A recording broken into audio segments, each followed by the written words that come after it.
Hey guys, welcome back to the channel where this time we're going to be doing a character review and discussion for Shin Hati, one of the minor antagonists from the Ahsoka series. And Shin is immediately interesting because I love the concept of Dark Jedi. Dark Jedi have been around in Star Wars and the expanded universe and other properties forever, for as long as I can remember. It's always been a fascinating concept to me because I feel like with Sith are meant to be something truly special, like the ultimate evil. But by having Dark Jedi, you have the opportunity for more nuanced characters that you can do a lot with without the burden of putting the Sith on their back and having them live up to the expectations that comes with that. And with that being said, Shin fits that role perfectly. She is someone that craves power. She's kind of against the Jedi because the Jedi failed and they fell apart, and she's just looking for an opportunity to take whatever power she can with the abilities she has. She's definitely competent in the Force and competent with a lightsaber, but her rage does tend to blind her a little bit, and that's a lesson imparted to her by her master, Baylan Skull. And one of the best parts of the Ahsoka series was the dynamic between Shin and Baylan, because you have Baylan, who is a lot more philosophical, looking at the bigger picture. He doesn't necessarily care about power. He's looking for a deeper meaning and a deeper level of the Force.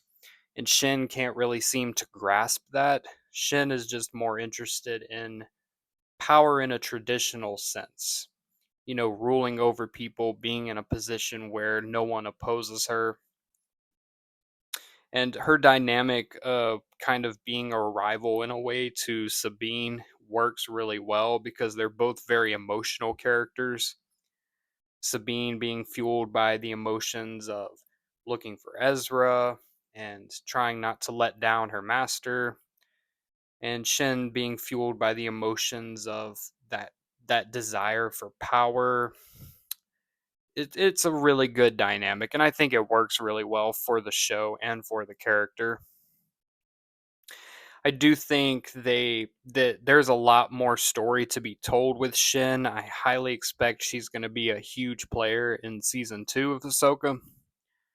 We kind of left off with her kind of rounding up the bandits on Peridia because every she's been abandoned there by Thrawn and the rest of the Imperial remnant. So Baylan has gone off on his journey, so she's just kind of left where that's her only option, is to try to lead these people and hope that can lead her into some position of power that's satisfying.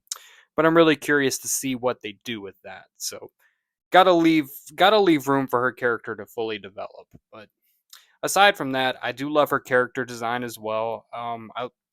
The Dark Jedi in this series, so her and Baylan, like they have a almost like a medieval knight kind of vibe with the armor. The aesthetic is very pleasing, and again with the orangish red lightsaber that kind of symbolizes that you're not fully a Sith, so you're not fully going red, but you're not on the light side.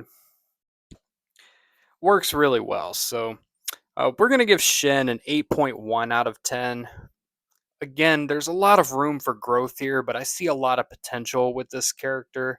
This could be someone that really pursues power to her ultimate demise, which is a story that has been told in Star Wars before, but they have an opportunity to explore a more nuanced level with it. I would love to get more of her backstory, maybe see some of her training and what led her to having this mentality that she has.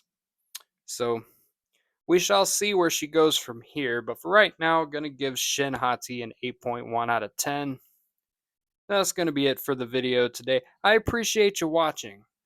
Hit that subscribe button so you don't miss out on any of our great content. And as always, may the force be with you. Now let's blow up that like button and go home.